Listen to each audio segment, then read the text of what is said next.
कार्तिक महात्म्य अध्याय 8।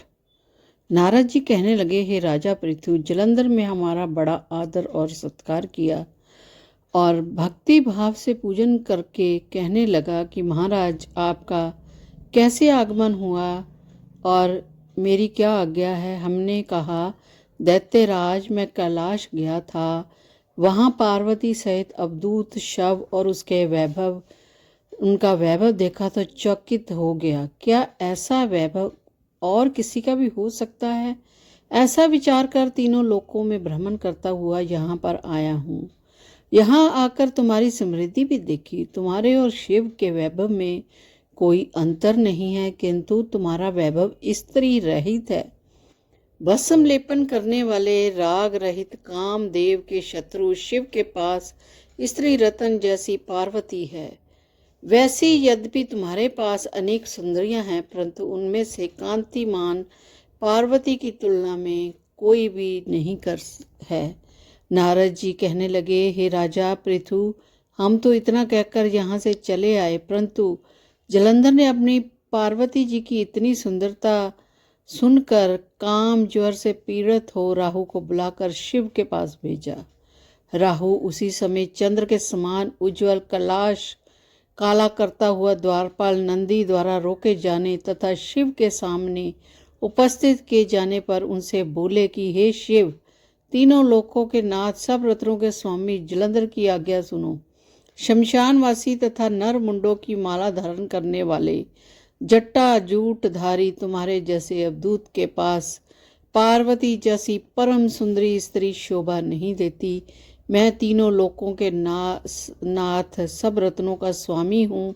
क्योंकि पार्वती भी एक रतन है, अतः वह मेरे साथ ही शोभा दे सकती है, जैसे भस्म धारण करने वाले योगी के पास नहीं रह सकती। नारद जी कहने लगे कि हे राजा पृथु, राहु का इतना कहते ही श्री शिव जी ने अपनी प्रकृति बहुओं में से एक अति भयानक पुरुष को उत्पन्न किया, जिसका सिंह समान मुख, जलती हुई अग्नि के समान लाल लाल नेत्र और शरीर पर खड़े हुए बड़े बड़े बाल थे। उत्पन्न होते ही वह राहु को खाने के लिए आगे बढ़ा तो राहु भयभीत होने लगा कि शिवा, मैं ब्राह्मण हूँ और दूत भी हूँ, अब तुम मुझको मत मारो। ऐसा कहने पर शिव ने राहु को पकड़कर आकाश में फेंक दिया। तब वह भयंकर पुरुष राहु को छोड़कर शिव के पास आया और कहने लगा कि मैं भूखा हूँ, मुझे खाने के लिए कुछ दो। तब शिव जी ने कहा कि तुम अपने हाथों पैरों को खा जाओ। जब वह हाथ पैरों को खाता हुआ सारे धड़ को खा गया, केवल मुख ही बचा। तब शिव जी ने प्रसन्न होकर कहा कि आज से तुम्हारा नाम कीर्ति मुख होगा और तुम हमारे द्वारपाल होगे। पहले तुम्हारी पूजा होगी, तुम्हारी पूजा के बिना हमारी पूजा निष्फल होगी। उधर राहु आकाश में जाकर बर्बर देश में गिरा। राहु की ऐसी दशा सुनकर जलंधर को बड़ा क्रोध आया और वह दैत्यों की 1 करोड़ सेना लेकर अपने पुरी से बाहर निकला। बाहर निकलते ही सामने एक आंख वाले शुक्राचार्य राहु मिले। इसके अतिरिक्त और भी अनेक अपशकुन हुए, परंतु वह रुका नहीं। तब दैत्य सेना सारे आकाश में छा गई। सब देवताओं ने जलंधर की कैलाश पर चढ़ाई देखी तो छिपकर शिवजी महाराज को खबर दी। श्री शिवजी ने उनसे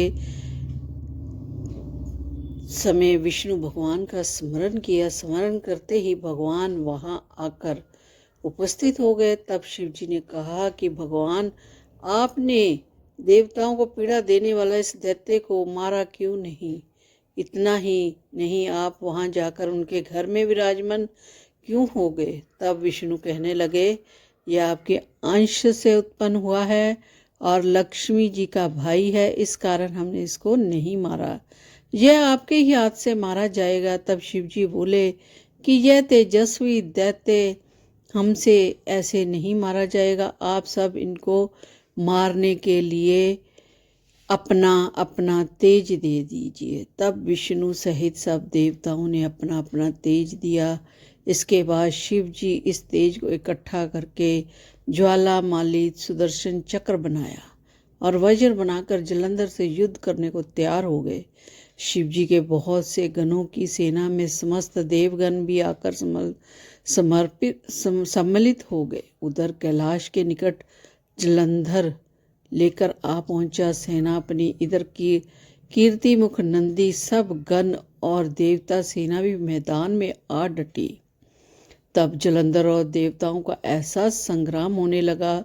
गणों की इस मार से घबराकर दैत्य सेना भागने लगी।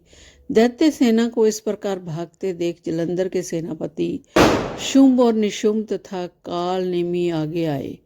इनको देखकर दैत्यों ने अनेक प्रहार किए, जिससे देव सेना मार खाकर भागने लगी। तब गणेश और शुंभ का महाघोर युद्ध हुआ। इस बार अपनी सेना को भागती देख जालंधर समय रण क्षेत्र में आया। देव सेना की ओर से वीरभद्र अनेक प्रकार के प्रहार जालंधर पर करता रहा। तब जालंधर ने क्रोध में आकर अपना परधी उस पर दे मारा और उसके रथ की पताका काट दिया। साथ ही जालंधर ने वान वर्षा करके देव सेना में भगदड़ मचा दी। अपनी सेना की ऐसी दशा देख समय शिवजी बैल पर चढ़कर युद्ध के लिए आए और आते ही दैत्य वानों की तीव्र प्रहार किए। इन प्रहारों में दैत्य सेना इस प्रकार भागने लगी जैसे कार्तिक व्रत में पाप भाग जाते हैं। उसी समय शिवजी ने अपने बाणों प्रहार के खड्ग नुमा का सिर काटकर पृथ्वी पर गिरा दिया। और तब जालंधर ने महाघोर ललकार की तो शिवजी ने उनके रथ के घोड़ों और सारथी को भी मार गिराया। तब जालंधर पैदल ही अपना खड्ग लेकर शिवजी की ओर दौड़ा और शिवजी ने तत्क्षण एक मुक्का उसकी छाती में मारा, जिससे वह कुछ विहल हो गया। इस प्रकार जब दैत्य ने देखा कि शिव अजय हैं तो उसने अपनी गंधर्व माया रची। गंधर्व और अप्सराएं नाचने और गाने लगी। शिवजी ने भी इस माया में फंसकर नाचने और गाने लगे। जालंधर दैत्य भी शिवजी की माया को में फंसा देखकर महादेव जी का रूप धारण करके पार्वती के पास पहुंच गया। पार्वती जी का रूप देखकर कामाद हो गया। पार्वती महादेव को आया देख खड़ी हो गई, परंतु तत्काल ही राक्षसी माया समझकर वहां से अंतर ध्यान हो गई। तब जालंधर पुनः युद्ध भूमि में आया। उधर जालंधर के चले जाने के बाद पार्वती जी ने भगवान विष्णु का स्मरण किया। तब भगवान विष्णु ने वहां उपस्थित होकर पार्वती जी को आश्वासन दिया कि भगवान विष्णु ने सोचा कि जालंधर ने समय अपनी मृत्यु का रास्ता बता दिया। यह दुष्ट वृंदा के पतिव्रत धर्म के कारण ही मृत्यु को प्राप्त नहीं होता है। अतः देवताओं के कार्य तथा भक्तों की रक्षा के लिए हमको ही वृंदा के धर्म को भंग करने का घोर कर्म करना पड़ेगा। ऐसा करने पर ही इस दुष्ट की मृत्यु होगी। इतना ही देर में शिवजी भी राक्षसी माया से मुक्त होकर जालंधर को आया देख उसके साथ युद्ध करने को उदित हुए और उन पर अनेकानेक बाणों से प्रहार किया। तो ये था कार्तिक महात्म्य 8 और इसका अगला हिस्सा कार्तिक महात्म्य 9 में हम पढ़ेंगे। तो इस पूरी कथा को पूरा ध्यान से सुने इसका फल लेने के लिए। तो थोड़ी सी कथा तुलसी जी के बारे में भी बताते हैं कि तुलसी माता कौन थी। तुलसी का पौधा पूर्व जन्म में एक लड़की थी जिसका नाम वृंदा था। राक्षस कुल में उसका जन्म हुआ था। बचपन से ही भगवान विष्णु की भक्त थी। बड़े ही प्रेम से भगवान की सेवा पूजा किया करती। जब वह बड़ी हुई तो उनका विवाह राक्षस कुल में दानव राज जालंधर से हो गया। जालंधर समुद्र से उत्पन्न हुआ था। वृंदा बड़ी ही पतिव्रता स्त्री थी, सदा अपने पति की सेवा किया करती थी। एक बार देवताओं और दानवों में युद्ध हुआ। जब जालंधर युद्ध पर जाने लगा तो वृंदा ने कहा, स्वामी आप युद्ध पर जा रहे हैं, आप जब तक युद्ध में रहेंगे मैं पूजा पाठ में बैठकर आपकी जीत के लिए अनुष्ठान करूंगी। जब तक आप वापस नहीं आ जाते मैं अपना संकल्प नहीं छोड़ूंगी। जालंधर तो युद्ध में चले गए और वृंदा व्रत का संकल्प लेकर पूजा में बैठ गई। उनके व्रत के प्रभाव से देवता भी जालंधर को न जीत सके। सारे देवता जब हारने लगे तो विष्णु जी के पास पहुँचे, अपने भगवान से प्रार्थना की और भगवान कहने लगे, वृंदा मेरी परम भक्त है, मैं उनके साथ चल नहीं कर सकता। फिर देवता बोले, भगवान दूसरा कोई उपाय भी तो नहीं है जब आप हमारी मदद कर सकते हैं। भगवान ने जलंधर का ही रूप रचा और वृंदा के महल में पहुंच गया। जैसे ही वृंदा ने अपने पति को देखा, वह तुरंत पूजा से उठ गई और उनके चरण को छू लिए। जैसे ही उनका संकल्प टूटा, युद्ध में देवताओं ने जलंधर को मार दिया और उनका सिर काट कर अलग कर दिया। उनका सिर वृंदा के महल में गिरा। जब वृंदा ने देखा कि मेरे पति का सिर तो कटा पड़ा है, तो फिर ये जो मेरे सामने खड़ा है ये कौन है? उन्होंने पूछा, आप कौन हो जिसका स्पर्श मैंने किया? तब भगवान अपने रूप में आ गए और वे कुछ ना बोल सके। वृंदा सारी बात समझ गई। उन्होंने भगवान को श्राप दे दिया, आप पत्थर के हो जाओ। और भगवान तुरंत पत्थर के हो गए।